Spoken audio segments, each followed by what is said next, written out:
Hey, I've Dad always worked for Nestle. Dad worked for Nestle, mate. The free Kit Kat today didn't really work too well. This is potentially the stupidest thing I've ever done in my life. And that's saying something, because there's been some stupid stuff in the history of it. For me, what was the most rewarding, just learning, taking stuff out of them, and also being given this platform to be able to stand up and represent, people of my time. The only way really to kick poverty in the butt at all is through education, and I probably didn't realise until I went there. They should back you. It's water cooler weekly. I mean, it's a big deal.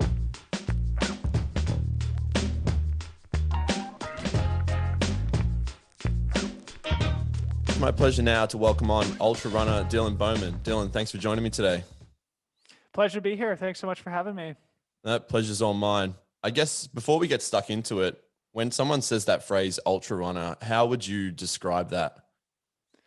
So I guess the dictionary definition of it is a person who runs further than a marathon. So in the United States, of course, we use miles. So it's a 26.2 mile run or longer. I guess 26.3 miles or longer. In your part of the world, it's 42 kilometers or longer. I personally sort of specialize in races between 50 and 100 miles. So between 80 and 160 kilometers. So that's the sport in a nutshell. Long distance running, preferably on mountains, on trails, off roads, in beautiful places. Okay. So either way, miles or kilometers, it's a long way. Yes. No matter how you measure it. Yeah. All right. Going way back, I think it's always good to get sort of the background story to the main story. So what was Dylan like growing up? I grew up in Boulder, Colorado, which is a very sporty and outdoorsy town in the United States. It's well known for its endurance-centric population, but I grew up a team sport athlete. I've always been somebody who was athletically inclined. I always loved sports. I always loved athletes and following their careers, and really looked up to the professionals. And never really had much of an interest in endurance sport, but really found my calling in life as a team sport athlete. And what I ultimately focused on and had the most success in was a sport called lacrosse, which is bigger in my part of the world than it is in your part of the world. But it's a field sport game. It is an amazing sport. And for those who are listening who are less familiar with it, I would definitely encourage you to watch a game, because it sort of has the finesse of soccer mixed with sort of the physicality of American football or Aussie rules football in one sport. So it can be very fast paced. It can be high scoring. It's a game of momentum, sort of like basketball, where teams can go on runs and you can see the change of momentum happen very quickly. And oftentimes games are very close and very dramatic. So that was sort of what I ended up playing through high school and university. And it was after I graduated from college that I ultimately found running and trail running. And that became sort of my mission in life after my lacrosse days were over. But yeah, as I said, I've always been a sporty person, always been somebody who's been driven by those competitive environments, and always thrived in under that sort of regimented life of training and competing. And I've always really loved it. Mm-hmm. Talk about that, the time playing lacrosse in high school and university. Was this something that you wanted to do professionally and ultimately thought that you could do professionally? Yeah. So that time was sort of the advent of the phenomenon of professional lacrosse. There wasn't really a lot of opportunity to play outside the NCAA. And that's only recently changed here in the United States. And so there wasn't a realistic path for me to play professionally. I probably wasn't good enough to do that anyway.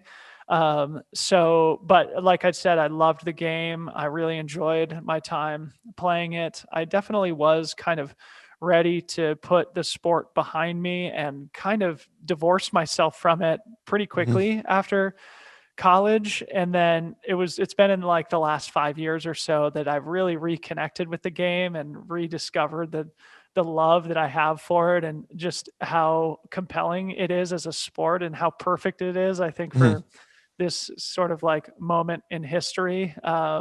And just like the fact that it fits in between those two ends of the spectrum of physicality and finesse. But yeah, for me, I was pretty happy to put it behind me after I graduated from college. And it was at that time that I discovered trail running. And then I just poured all my attention and my energy into being as good as at that sport as I could. You said that after you finished, you playing lacrosse, that it was sort of the first time in your life that you no longer were an athlete and you didn't have something to sort of dive into. So that's ultimately why you started running.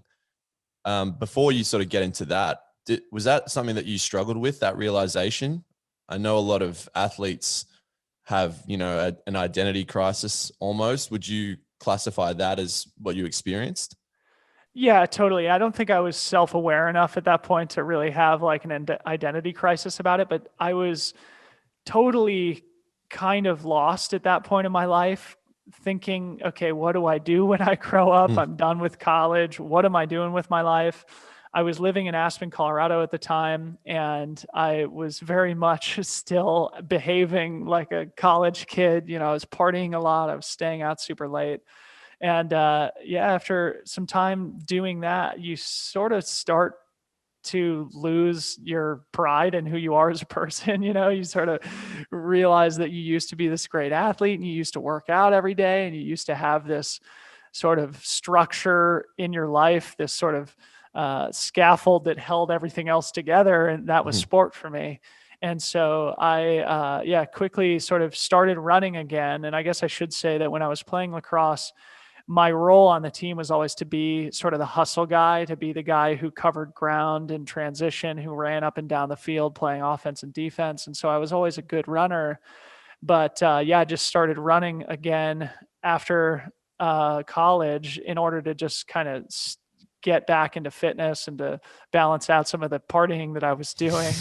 And then I sort of, you sort of start learning about these races, you sign up. And because I had been an athlete my whole life and I'd built up so much, I guess, fitness over the course of 20 plus years of competing.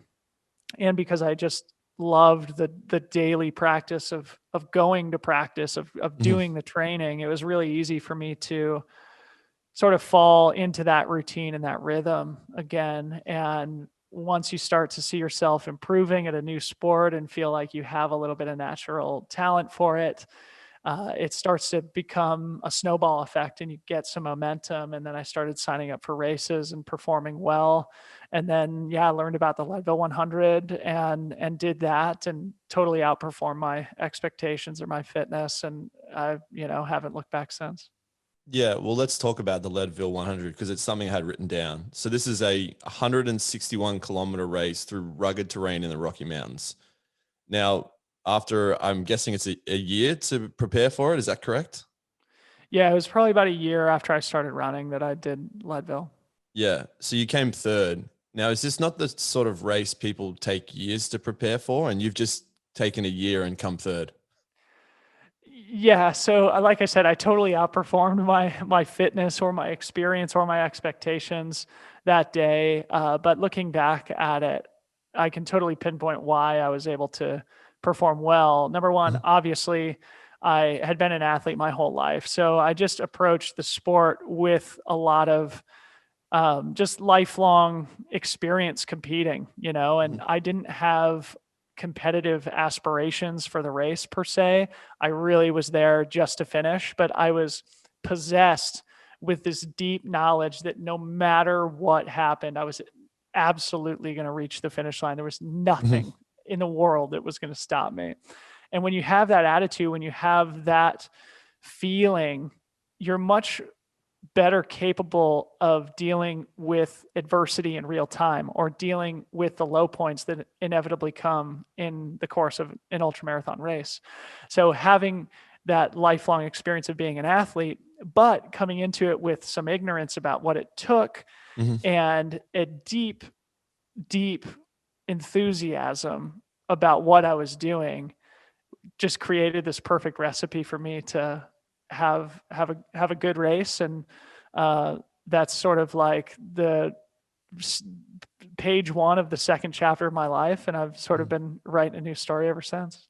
Yeah. How often do you sort of look back at, say, that result or that race and go like, holy shit, like a good result there really sort of kickstarted this, as you say, this next chapter? Yeah, I do think about it fairly often, just because it's already been 10 and a half years. It's been almost 11 years since that day. And it feels simultaneously like it was just last week and like it was 20 years ago.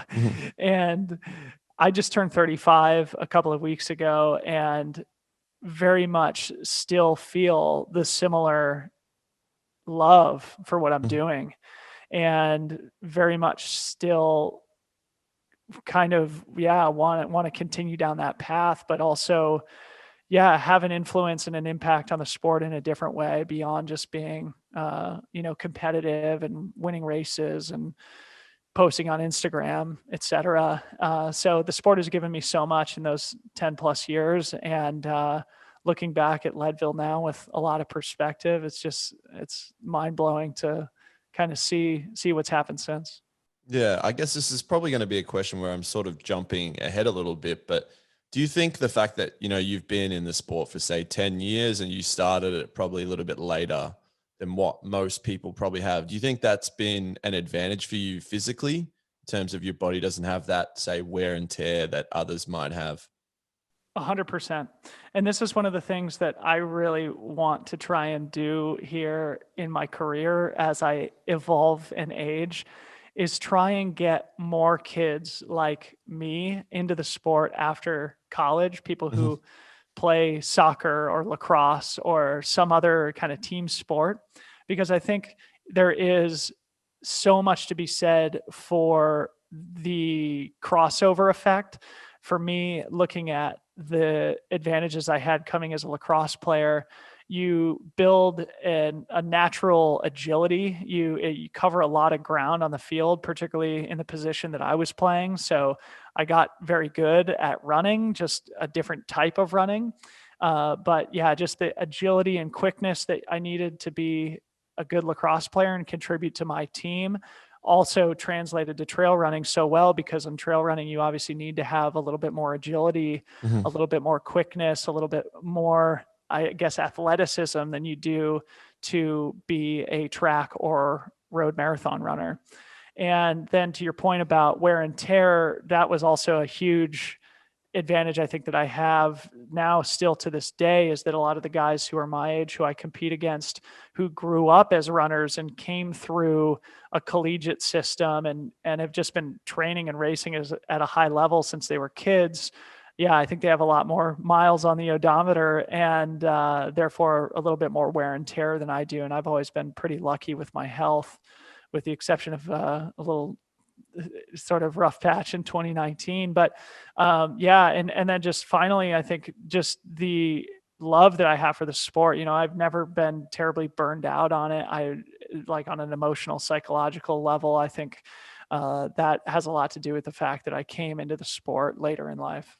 Before we get into some important races that I want you to sort of touch on, let's talk about the training side of it. How different is your physical conditioning and training from when you played lacrosse to, say, entering now these types of races? Like, was that a massive change that you had to do, or is it sort of, as you touched on, your position in lacrosse sort of made the transition a little bit easier than what it might seem?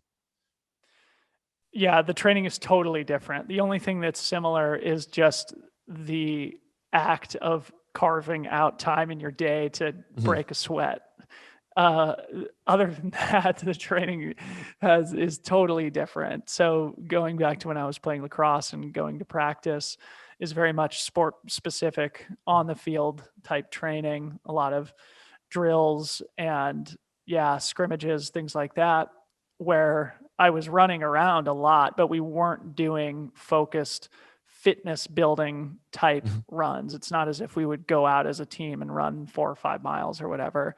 Sometimes we'd run a couple laps just to kind of warm up before we stretch or whatever, but it wasn't running.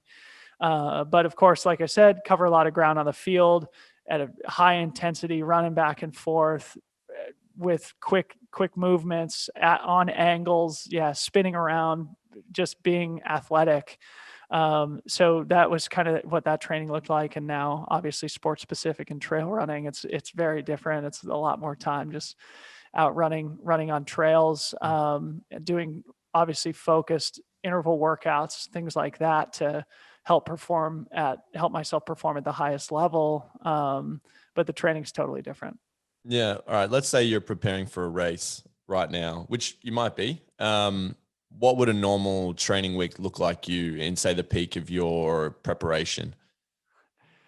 Okay, so it's a big question, and obviously it all depends, but just to kind of give you a glimpse into kind of what I've been doing recently, I am getting ready for a race that is happening in July this year in Colorado in the United States. It's called the Hard Rock 100. It's one of the most iconic 100-mile races in the world, certainly one of the most well-known 100-milers in the United States. And my training is, sort of oriented towards that goal. And we train very specifically for that race, which includes a lot of vertical gains. So Mondays are usually a rest day for me.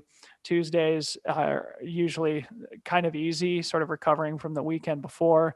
Wednesdays, I usually do some kind of a workout. So recently it's been around 2 hours with something like 2 by 30-minute kind of tempo pushes with 5-minute rest in between. So over the course of the 2-hour run, I'm pushing decently hard for about an hour of it. Thursday's usually something kind of longer, but at a lower intensity. So 2.5 or 3 hours at just kind of like the normal endurance pace. Friday's another easy day, just kind of jog flat and easy. And then Saturday, Sunday are usually big back-to-back days. Saturday usually has a little bit of intensity built into it as well. Most recently, sort of at that kind of tempo pace where I'm trying to simulate kind of race pace as much as I can. And Sunday is kind of all about just accumulating time and vertical feet of climbing and descending. So that's a little glimpse into what I've been doing recently. Right. And how long would you say it would take you to truly prepare? Like, are we talking months or even longer? Well, again, it sort of depends. And for me, because I've been an athlete my whole life and I've been running ultra marathons professionally for a dozen years, I feel, and because I'm aging, you sort of, it's always evolving, right? How long it takes to train. And the thing that I like to stress to younger athletes or people who come into the sport is that doing more isn't necessarily better. And for me, the key determining factor typically in how I'm going to perform on race day when it matters most is how excited I am to go through that experience, knowing how freaking difficult these races are. I need to feel that deep sense of excitement about putting myself through that type of an event in order for it to go well. So what that usually means for me with training is that as I've aged, as I've evolved as an athlete, as I've gotten much more experienced, I kind of de-emphasize the total amount of training that I need to do and emphasize more how I can get to the start line as fresh, as fit, and as energized as I possibly can. So oftentimes, rather than doing like a 16-week type training plan, I might do 8, 10, or 12 weeks leading up to a big race, get there with a solid level of fitness and with a deep desire to put myself through hell to accomplish my goals.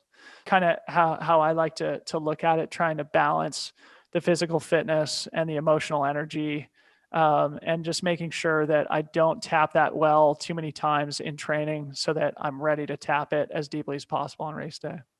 Let's touch on a little bit of that hell. So from my point of view, running is the most mentally difficult form of exercise, and I'm putrid at it.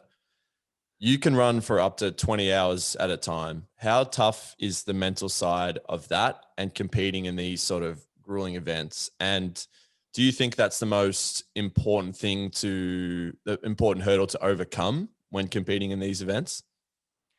What I would say is that if you're weak psychologically, you definitely get exposed in these types of races.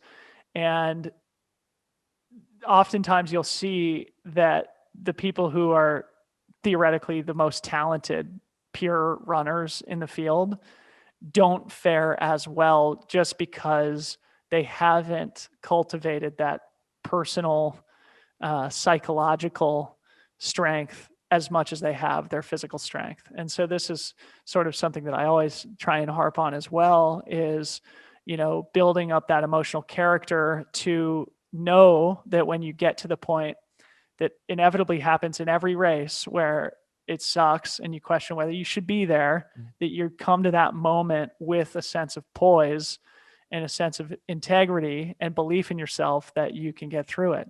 Because that's ultimately where the champions are made, is in those tough moments. And so, I heard a quote recently, one of the most famous ultra runners, his name's Dean Karnazes. He has a new book coming out. I haven't read it yet, but somebody sent me a quote that said, ultra running builds character, yes, but it also reveals character. And so you have to make sure you have that character in yourself before you come to the start line. Otherwise you will be exposed. Yeah. How would you even go about, like, in terms of from a training point of view, like how would you go about trying to build that sort of character? Like, let's say I'm a college track runner who's never run on trails before, but wants to do it. Like, how would I even go about sort of doing it so I could build that mental toughness? So what I would recommend is a few different things. Obviously, you can sort of, just kind of will your way through it and try and kind of build belief in yourself to do it. Or you can, just sort of consistently prove to yourself that you're capable of it and build yourself up and train to a point where it becomes something that you believe in. And there's, like I said earlier, there is some advantage to coming into these races with a bit of ignorance. Obviously, experience is also valuable. So, it's not necessarily a hard and fast truth in either direction, but being able to, prove to yourself over and over that you can put yourself through hard things and come out the other side and be stronger and better for it is enormously powerful, not only in the confidence that you have in yourself as an athlete, but also as you approach the rest of your life. And if, to go a little bit deeper for athletes who really are having a hard time building that kind of belief in themselves, I would say go talk to somebody, go talk to a sports psychologist or a therapist of some kind and try and figure out why that is. Why is it that in the hard moments you can't rise to the occasion? Because I really believe that everybody can. And I think I am lucky in that I'm naturally very stubborn and I'm naturally very impatient. Mm-hmm. And that served me really well as an athlete, even though it's sort of a personality flaw that is, probably not appreciated in other contexts in my life. But the ability to sort of rise to the occasion, I think, is something that we can all access with the right consistent practice. And if that's not helping, go get some help from somebody to figure out why that is. You mentioned 2019 before. After a race in Hong Kong, you started to deal with some injuries and ultimately some self-doubt. Talk about those questions that you were asking in your head and sort of how you managed to ultimately come through the other side of it, and maybe it's sort of how important that sort of, I guess, low moment was in terms of your moving forward with your career? Yeah. So with some perspective looking back now and feeling like I've navigated that situation in my career pretty well, I think I can say a lot of things that will hopefully help people as they confront similar things in their lives. And basically what happened to me was at the end of 2018, I was coming off what at that point had been easily kind of my best season of my professional career. I was on cloud nine. I felt like I had everything figured out. I had renegotiated all my sponsorship deals. I was getting compensated better than I ever had in my career. And going into 2019, I was just eager to kind of keep that momentum going and sort of prove to the world that I had everything figured out, as I sort of felt internally was the case. And as you mentioned, I went to a race in Hong Kong.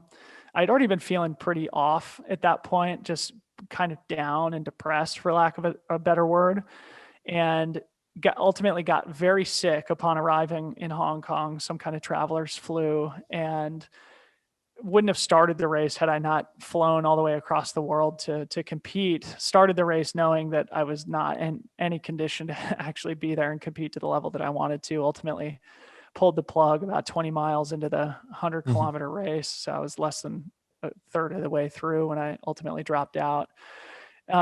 Chalked it up to bad luck and bad timing. Came home, sort of got back to work as soon as I started feeling better. And I was training up for a race in Spain in May, so a few months later. And on day one of my training camp, I stepped on a rock in just the wrong way and broke my left ankle. And at that point, I was starting to feel like really down, sort of just, it's hard to explain except to just say that I just felt pretty sad, and it was, I think, important to mention that the sadness sort of preceded the injury, right? So it wasn't as if like I broke my ankle and fell into depression. It was like I was already feeling pretty depressed before I broke my ankle. And so part of me has sort of wondered whether or not that's a coincidence, right? If maybe our internal state puts us in a position to be vulnerable to these types of serious acute injuries. Ultimately, this is where I was like having my identity crisis, right? Because I was really trying to get myself back into fitness before my health was in a place to where that would be advisable or sustainable, and forced my way back into training well before I was physically capable to do so, which ultimately led to many other sort of compensating injuries and just imbalances in my body. Long story short, I also crashed my bike, separated my shoulder, and just sort of like was in a place where one thing after another was just happening to me. And as soon as I felt some semblance of momentum, the rug would be pulled out from under me and I would have another injury.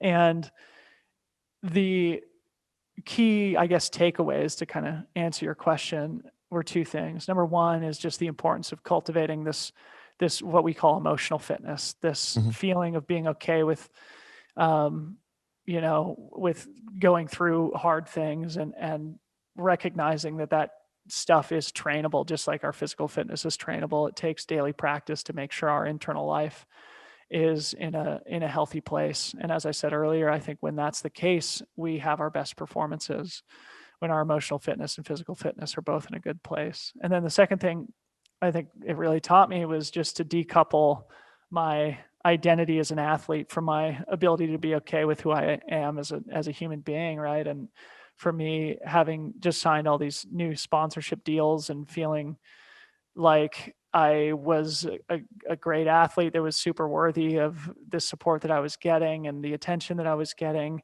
to then all of a sudden feeling like I was a complete fraud and wanting to go to my sponsors and insist that I give back what they were giving me, because I didn't feel good about taking the support when I couldn't live up to it, right? And that's something that a lot of athletes deal with in their lives and in their careers.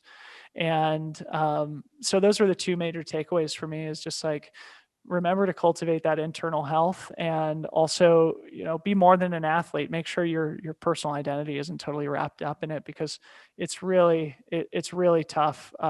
If that is the case and you hit these hard times, you just totally lose your ability to be okay with who you are.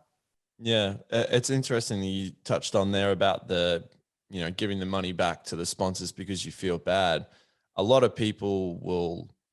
average people will always criticize athletes, saying, when they do say, things are not well right now. And they're like, well, you're making this much money, like come into the real world. Like I remember hearing a quote from a retired NHL player where he signed like a $25 million deal over 6 years. And he had an issue with his ankle and his play really started to drop away. And he was playing so bad that he said, I feel every time I go out there and play, I feel so bad that I'm being paid this, because I know I'm just not competing at that level and I don't have that in me anymore. Like, I guess it's a side of athletes that people probably don't average people probably don't see or understand as much as they should. Yeah, I mean, what I would say is that it's a freaking hard way to make a living, man. Like, it's obviously amazing, and the experiences that you get being a professional athlete are just unparalleled, and I wouldn't trade them for the world. Of course, ultra runners are not compensated to the same extent that NHL athletes or NBA athletes or NFL athletes are. But I think there's a consistency between the experiences in that it's not easy, man. It's really hard. And I have just so much respect and admiration for professional athletes across all different all different disciplines because of exactly what you said. Because like we all hit these moments in our careers where we have to confront whether we still have it anymore. We have to sort of compete for our lunch money, so to speak, every day. And especially in my sport where you race 4, 5, 6 times a year, if 3, 4 of those don't go well, all of a sudden you don't have a job anymore, you know? And of course, obviously you want to align yourself with people and with brands who understand the ebbs and flows that athletes go through and who will be there to support through good times and bad, but it's easier said than done. And so I would encourage listeners to have a little bit more empathy. I mean, especially, for athletes who are kind of dealing with hard things and dealing with injury and dealing with self-doubt. I mean, it's really not an easy thing to go through. And even though it looks like it's the best occupation in the world, and it is in a lot of ways, it's not easy. It's not like you just go out and play every day. And I think the general public could be a little bit more empathetic sometimes. Yeah, no, well said. Especially to those athletes who are really in the spotlight in the big sports.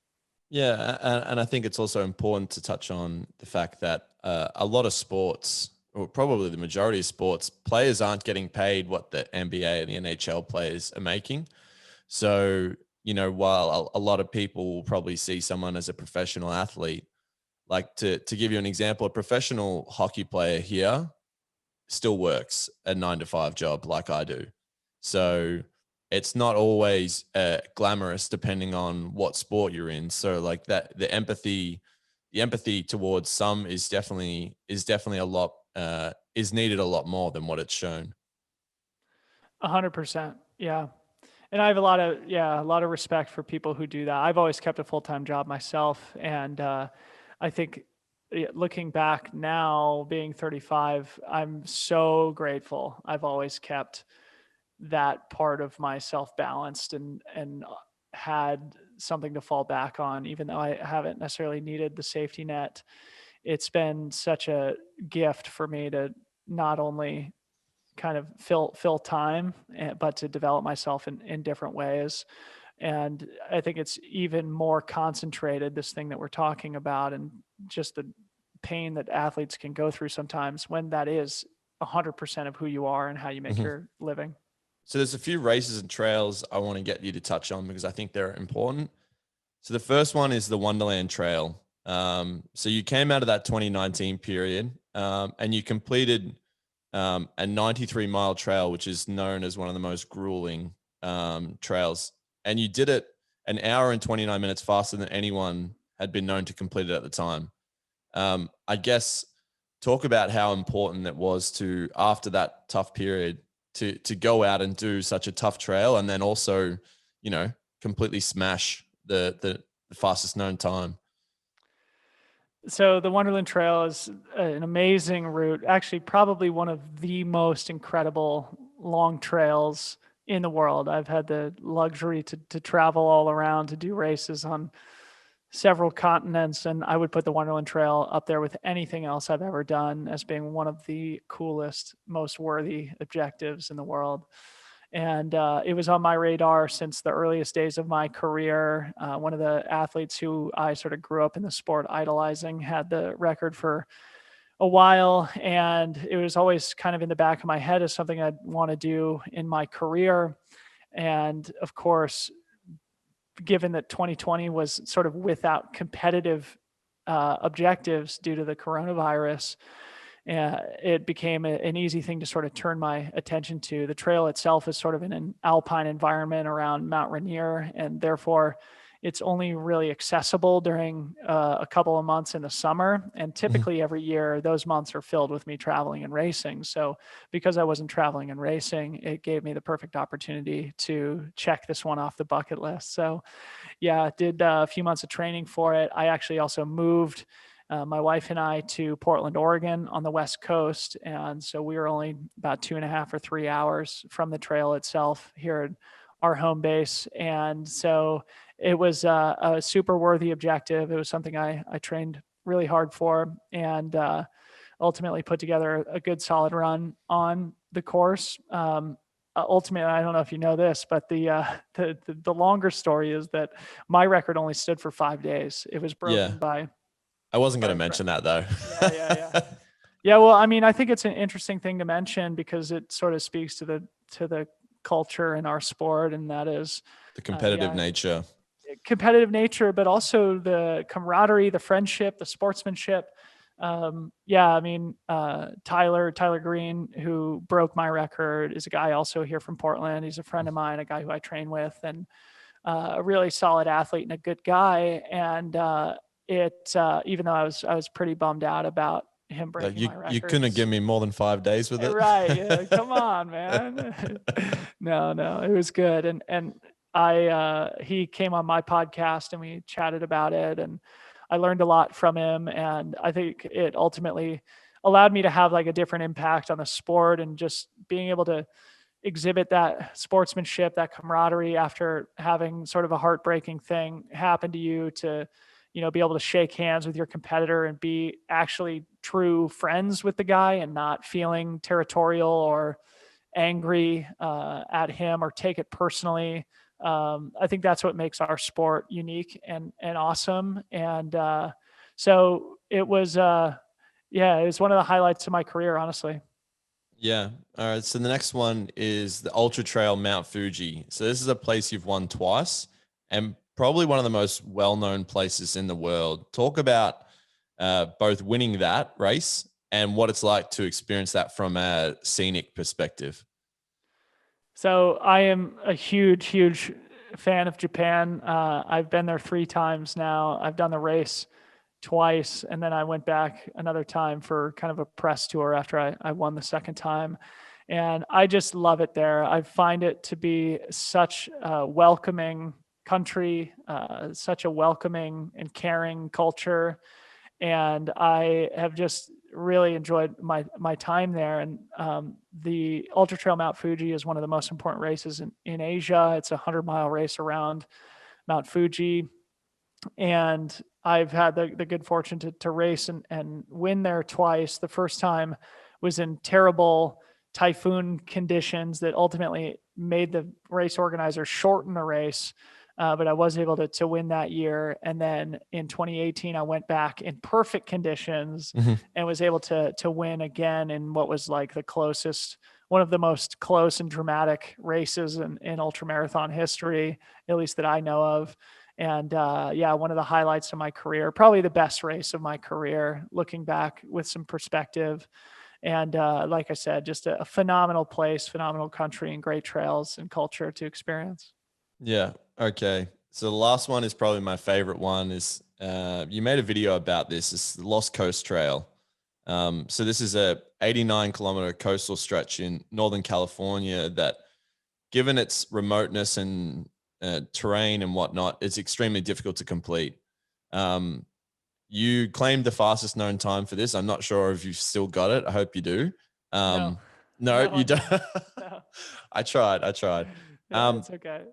The video that you shot for that was so cool, and I really enjoyed, sort of just actually seeing like firsthand how difficult it was. Like, you're battling the tide, and it's actually like, you see like seals just rolling around on the sand. It's incredibly like beautiful scenery. Just talk about going through that. Sure. So the Lost Coast in California is named as such because it is so remote and difficult to get to. And in coastal California, some of your listeners might know that there's a highway that runs along the entire coast. And this section of Lost Coast is the only point at which the highway is diverted inland to get around, because when they got to that section of coastline, it was just too rugged for them to build the highway. So they had to divert it inland before ultimately diverting back out to the coast and continuing north. And so this was a route that is sort of legendary in that aspect, and that it's a beautiful, amazing, rugged section of coastline that's also, because the road is diverted away from it, is also very remote and wild feeling. The trail itself is about 55 miles, and 25 miles of it is on sand. So that's about 40 kilometers is on the beach.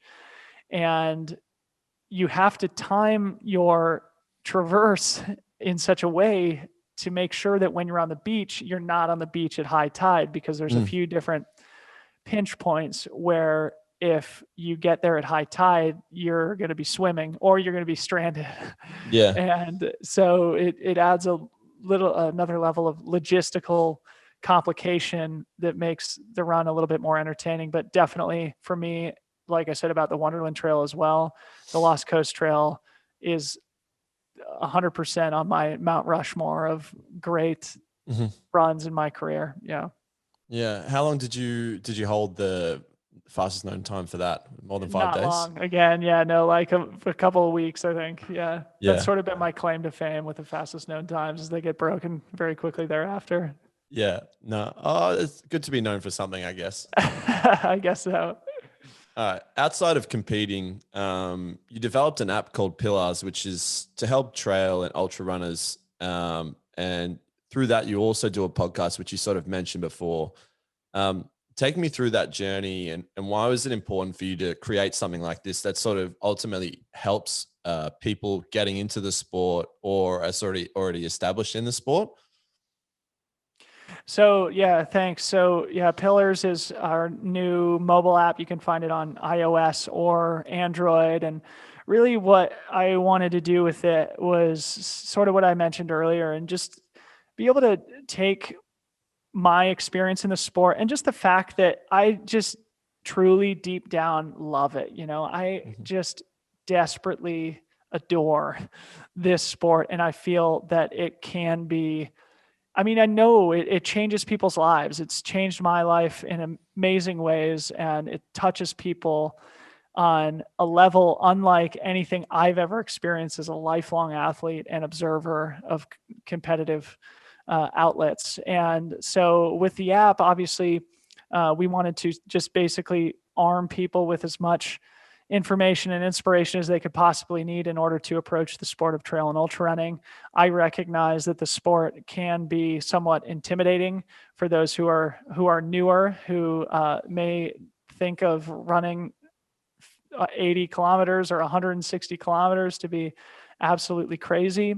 But once they get immersed in the practice of being out in the woods and covering ground and spending hours and hours out either with yourself or with other people, you just recognize this deep connection that we start to develop with ourselves and with our training partners, with the people that we compete with. And it just truly does change lives in an amazing way. And so what we've done is try and give people everything that they need to be successful in the sport. So that's interactive training plans that are designed by me. We've got strength and movement stuff, physical therapy stuff, yoga, breath work, meditation. We're working on some women's health content now, some sports psychology content, and really just try and give people a one-stop shop where they can develop themselves as a 360-degree athlete, both the physical fitness and the emotional fitness. And so, I think it's the first and only app that's, I think, specifically for trail and ultra runners, at least that I know of at this point. And we take a lot of pride in that. And I really am just doing the most I can to sort of help push our sport into the next generation, help make it a little bit more technologically advanced and innovative, and to just have a different type of impact than I've had as just, a pro athlete. Yeah. I mentioned the podcast, which is sort of why I actually reached out to you. Is so I was watching a documentary called Game Changers, and they spoke about ultra running, and it wasn't something I'd heard of before. And so I started to look into it, and then ultimately came across your podcast. And as someone who doesn't know almost anything about the sport and whatnot, I found it fascinating just how open and sort of deep and emotional the connections were in the conversations you had with ultimately, people you're competing against and with. Yeah. That was fascinating to me because I was sort of trying to think about in what other sports do you sort of see that kind of camaraderie between, athletes. So I guess get into the podcast and maybe sort of, stuff that you've actually taken out of, these conversations that you've had with people that you are friends with, but ultimately on race day, you're competing against them.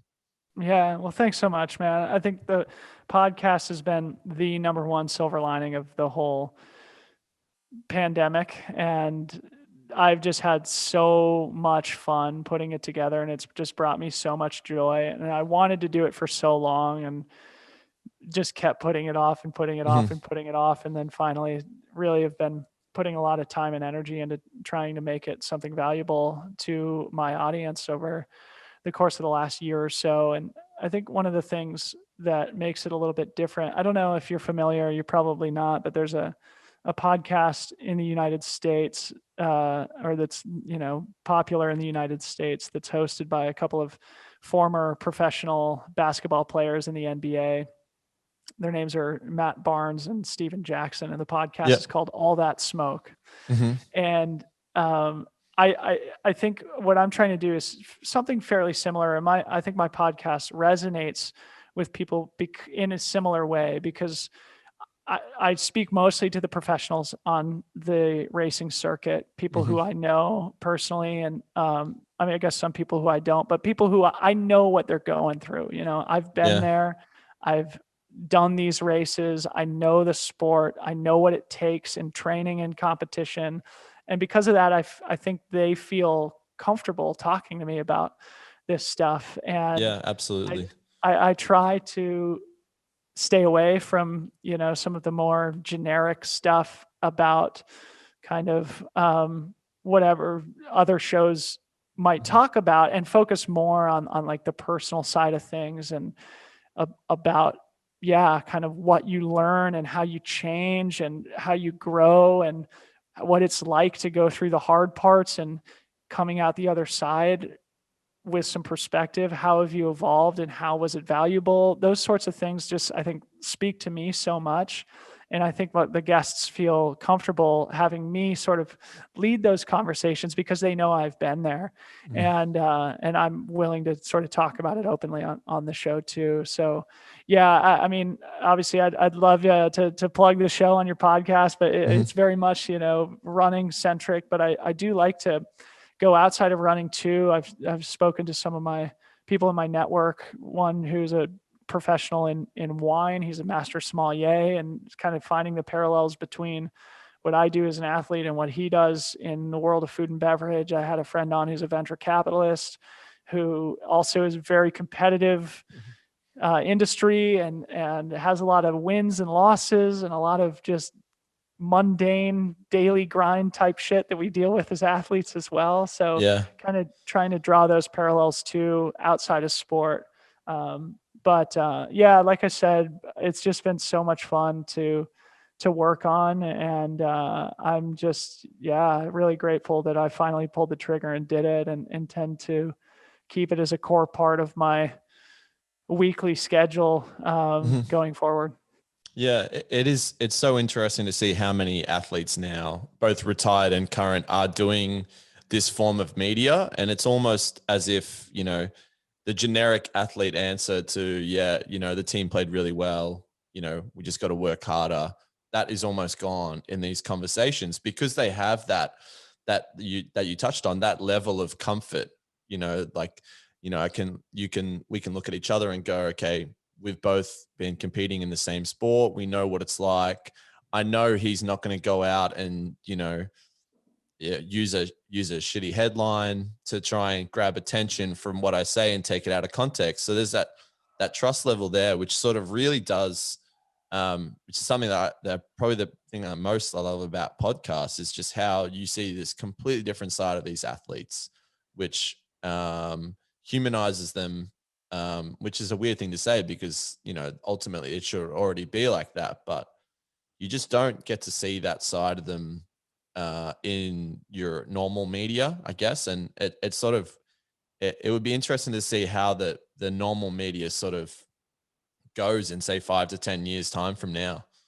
Mm-hmm.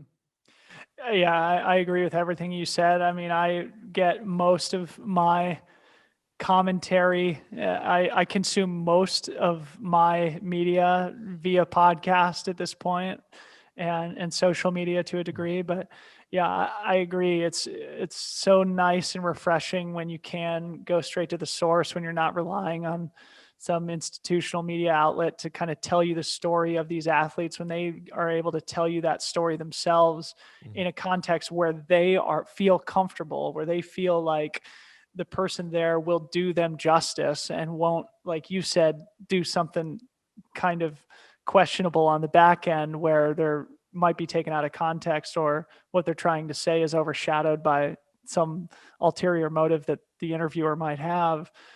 Like you said, I think, yeah, athletes more and more are learning that they can control that message a little bit more. And so my goal is to just kind of help share these stories. And like I said, I just know that it's not an easy way to make a living, right? And I just really admire people who are out there on the fringes, leading a high performance, high achieving life and putting something on the line and giving them an opportunity to talk about why they do that and what they learn from it is, I think, valuable for everybody to listen to and learn from.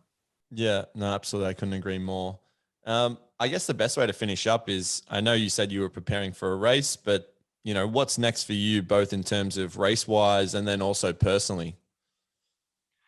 So I'm getting ready for the Hard Rock 100, which is in July in Colorado. So that's the main competitive objective for the season. Of course, it's difficult to plan beyond that just because of the continuing complications of the coronavirus. I do plan to race in Europe later in the summer and fall. We just got word that vaccinated Americans should be allowed into the European Union coming this summer. So that will be a welcome departure from these past 13, 14 months of being sort of cooped up at home. So that's the plan. But beyond that, it's just to continue building what we're building now with the podcast and our YouTube channel and the app, and really just trying to preach the gospel of trail and ultra running as much as I can and help people find the sport, because I know that when they do, it'll change their lives for the better, like it did for me. Yeah, it's an incredible answer, and it's been an incredible chat. I've really enjoyed learning more about you and sort of the sport ultimately. So thank you very much for your time, Dylan. I really do appreciate it. Appreciate it, Chris. It was, pleasure to chat with you. And wish you all the best with what you've got going on too. Awesome. Thank you very much.